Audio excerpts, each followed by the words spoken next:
मेरा नमस्कार, मेरा नाम है कविंद्र कुमार और आज आपके सामने एक इंटरेस्टिंग और नई वीडियो लेकर मैं आपके सामने हाजिर हुआ हूँ।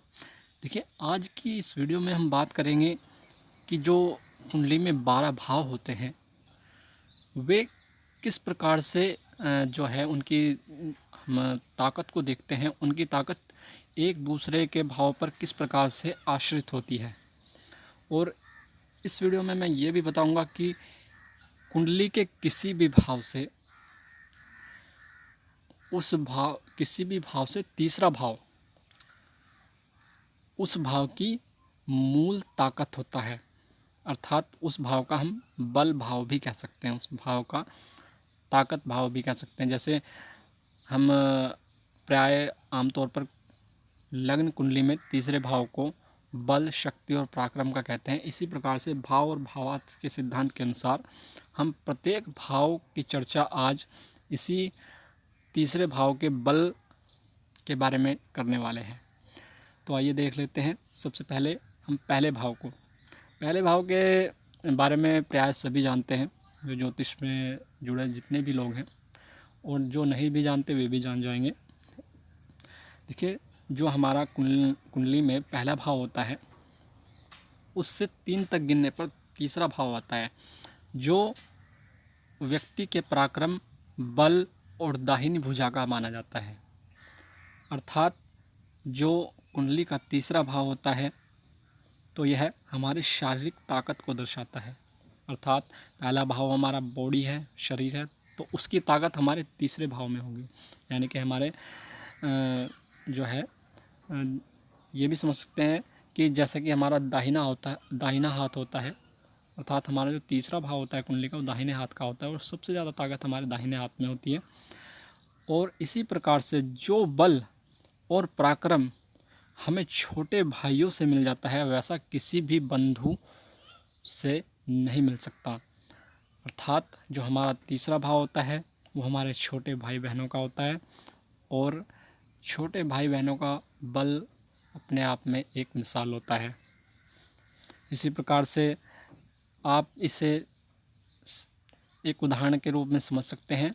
जिस प्रकार से श्री रामचंद्र जी के जो अनुज थे श्री लक्ष्मण जी, उनको जो है रामचंद्र जी को लक्ष्मण जी से बहुत जो है एक बल प्राप्त था, बहुत सहारा प्राप्त था, एक पराक्रम थे श्री रामचंद्र जी के लिए लक्ष्मण जी। तो यहाँ पर इस प्रकार से हम पहले भाव का जो है बल तीसरे भाव से आते हैं। इसी प्रकार से हम आते हैं दूसरे भाव पर। दूसरे भाव की जब हम बात करते हैं तो दूसरे भाव की मूल ताकत जो होती है चौथे भाव में होती है। अर्थात अगर हमें दूसरे भाव की ताकत को चेक करना है तो हमें चौथे भाव पर भी विचार करना चाहिए, क्योंकि दूसरा भाव मुख और भोजन, बालपन का कहा जाता है। एक बार फिर से बता दूं, दूसरा भाव मुख, भोजन, बचपन की अवस्था का कहा जाता है। और अब व्यक्ति के दूसरे भाव की ताकत यानी उसके लिए सबसे ताकतवर जो है भोजन को देखें तो सबसे ताकतवर भोजन व्यक्ति की माँ का दूध ही होता है, यानी चौथा भाव। और बालपन का वास्तविक विकास भी माता की छत्र छाया में ही संभव होता है। अर्थात यहाँ पर हम कह सकते हैं कि चौथा भाव बहुत ही जो है मतलब ताकत इंडिकेट करता है दूसरे भाव के लिए, यानी कि दूसरे भाव की ताकत चौथे भाव में होती है।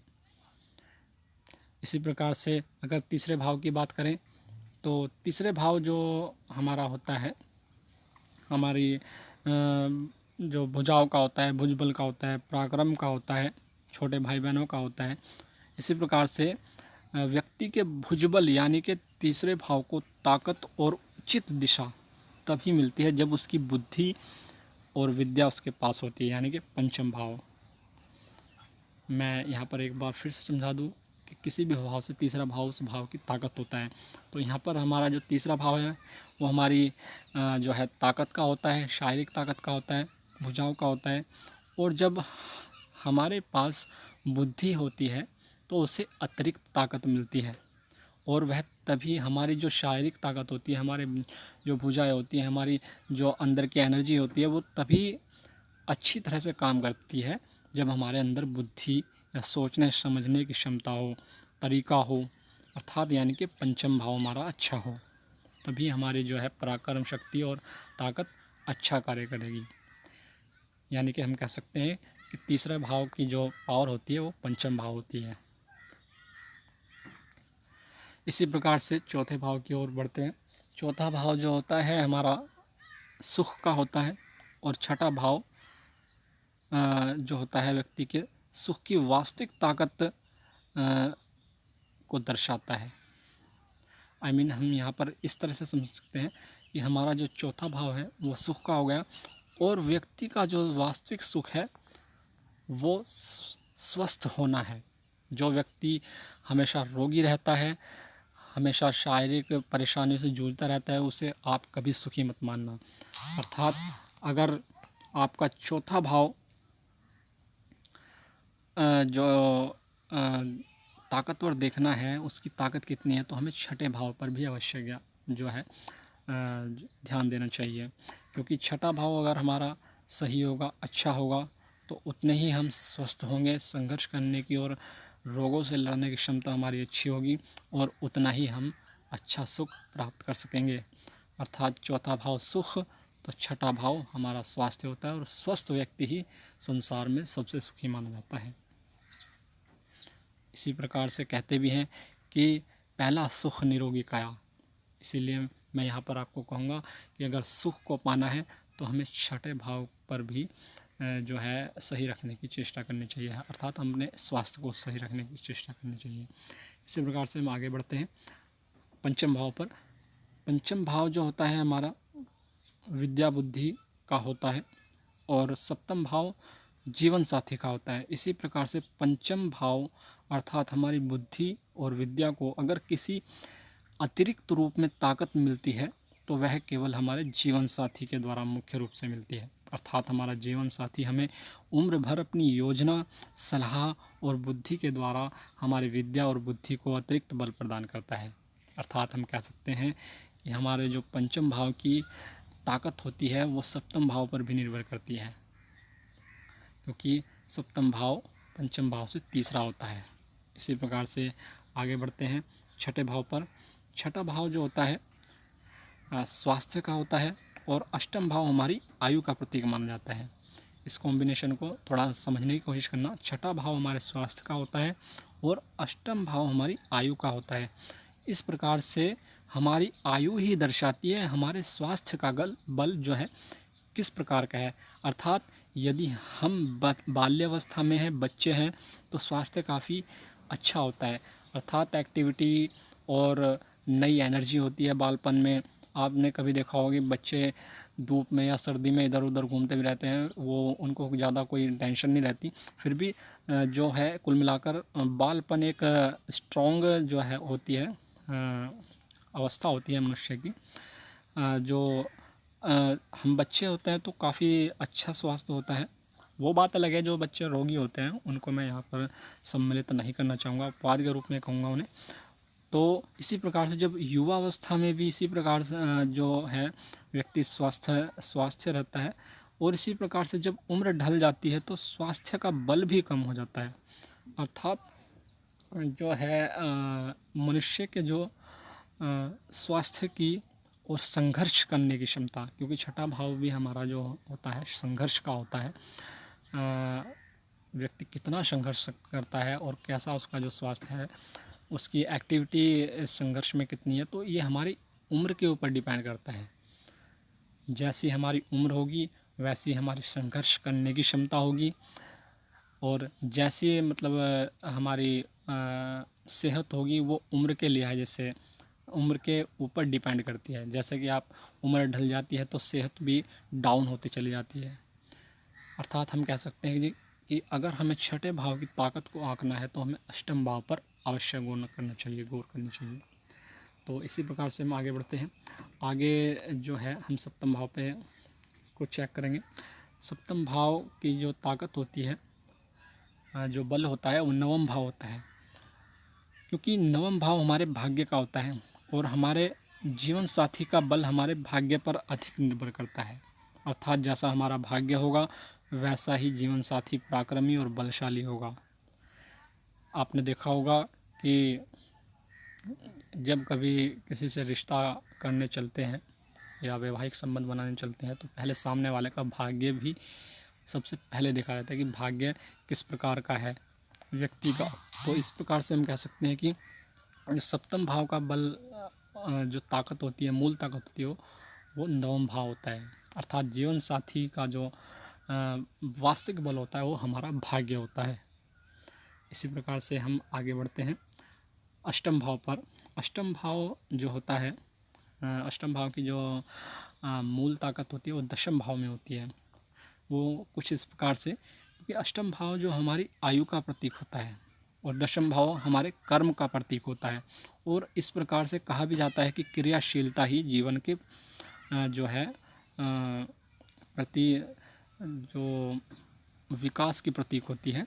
इसीलिए अगर हम कर्म करते हैं तो हम जीवित हैं, और अगर हम कर्म विहीन हो जाएं, एक जगह पड़े रहें बिल्कुल लाश की तरह, बिल्कुल एक प्रकार से स्टैचू की तरह, तो मान लीजिए क्या वहीं पर हमारी आयु समाप्त हो जाएगी, क्योंकि ना तो हमारे अंदर एक्टिविटी होने की और ना ही हम कुछ कर्म करने के, तो हमारी आयु भी वहीं पर समाप्त हो जाएगी, अर्थात हम नष्ट हो जाएंगे। अर्थात हमारी आयु का अष्टम भाव का जो मूल बल होता है वो दशम भाव होता है। कर्म करते रहिए और अर्थात अच्छे कर्म करिए, हमारी आयु भी अच्छी होगी। इस प्रकार से हम आगे बढ़ते हैं नवम भाव पर। नवम भाव जो होता है हमारे पिता का होता है मूल रूप से, और धर्म दान पुण्य इत्यादि का भी नवम भाव हम मानते हैं। और इसका जो मूल बल होता है वो एकादश भाव होता है। अर्थात नवम भाव की जो ताकत होती है वो 11वें भाव में होती है, क्योंकि अगर हमारा जो है नवम भाव अच्छा है तो हमारे पिता नवम भाव हमारे पिता का होता है, और जो है धर्म दान पुण्य इत्यादि का भी होता है। इस प्रकार से यदि हमारा जो 11वां भाव बलशाली है, यानी कि नवम भाव की जो ताकत होती है 11वां भाव होता है, वो तो 11वां भाव अगर हमारा बलशाली है तो हमारे पिता को उससे बल मिलता है। वो किस प्रकार मिलता है? कहते हैं कि जब पुत्र कमाने लग जाता है तो पिता को अतिरिक्त आय और अच्छा बल सपोर्ट रूप में मिल जाता है। तो इसी प्रकार से हमें इस सरल उदाहरण से समझना चाहिए कि किस प्रकार से नवम भाव 11वें भाव का जो होता है मूल बल होता है। क्योंकि नवम भाव हमारा पिता हो गया और 11वां भाव हमारी इनकम हो गया। हम इनकम करते हैं तो हमारे पिता को अतिरिक्त सहायता और सपोर्ट मिलती है। तो इसी प्रकार से जो कामगार व्यक्ति होता है, अर्थात जो आय प्राप्त करने वाला मनुष्य होता है, वह धर्म कर्म और दान पुण्य भी बहुत अच्छा कर लेता है। ये बात बहुत समझने वाली है। जो व्यक्ति कामगार और अच्छी इनकम करने वाला होता है वह वैसा ही धर्म कर्म और दान पुण्य भी कर लेता है। तो इस प्रकार से हम समझ सकते हैं कि नवम भाव की जो मूल ताकत होती है वो 11वां भाव होता है। इसी प्रकार से आगे बढ़ते हैं दशम भाव पर। जो दशम भाव हमारा जो होता है हमारे कर्म स्थान रोजगार स्थान का होता है, क्योंकि दशम भाव हमारे रोजगार स्थान कार्य और क्षेत्र का प्रतीक होता है, तो 12वां भाव हमारे खर्च का प्रतीक होता है। इसी प्रकार से जैसा हमारा खर्चा होगा वैसा हमारा कार्य होगा। अगर हमारा खर्चा अधिक है और काफ़ी बहुमूल्य वस्तु खरीदने का हम जो है सामर्थ्य रखते हैं तो हमारा कार्य क्षेत्र भी उतना ही बलवान होगा। इस बात को बहुत गहराई से समझिएगा आप। अर्थात 12वां भाव हमारा जितना जो है हमारा खर्च हैवी करते हैं, काफ़ी महंगी महंगी चीज़ें खरीदते हैं, तो समझ लीजिए कि हमारी एक्टिविटी और कर्म करने की क्षमता भी उतनी ही अच्छी है।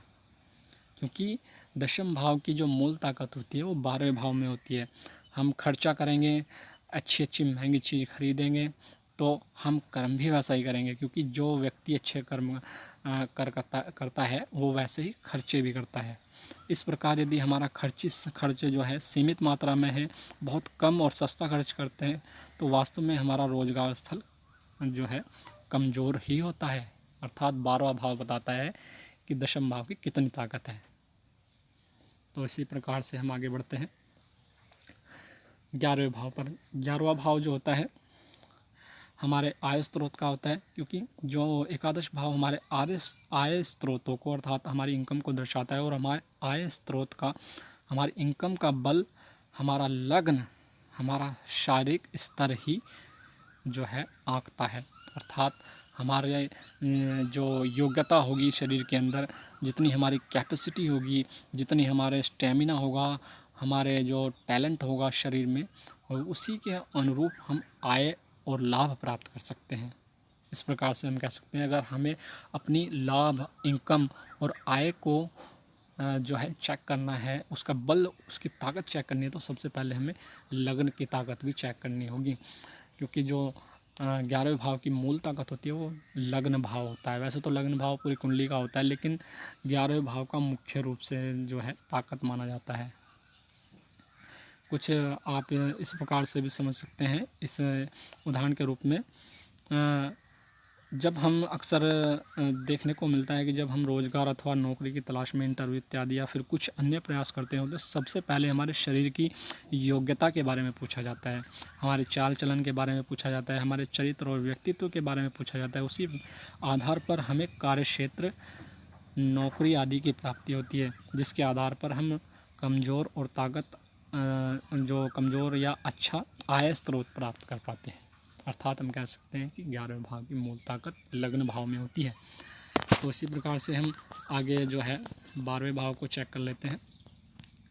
12वां भाव जो होता है, 12वें भाव की ताकत को हमें दूसरे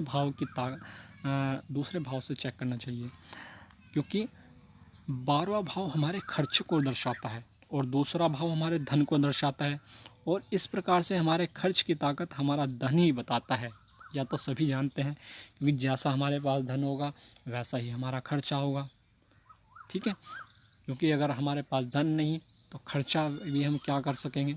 तो इसलिए 12वें भाव की जो मूल ताकत होती है वो धन भाव होती है। तो इस प्रकार से मुझे उम्मीद है कि आप इस वीडियो को समझ गए होंगे। अगर आपके मन में कोई भी शंका है, या कोई भी आप मुझे सजेशन देना चाहते हैं, सुझाव देना चाहते हैं, या कोई भी इस वीडियो से रिलेटेड आप कोई भी बात करना चाहते हैं, तो निसंकोच आप कमेंट करके, या मैंने जो अपना नंबर वीडियो के डिस्क्रिप्शन में दिया है उस पर आप मुझे व्हाट्सअप कर सकते हैं। नमस्कार।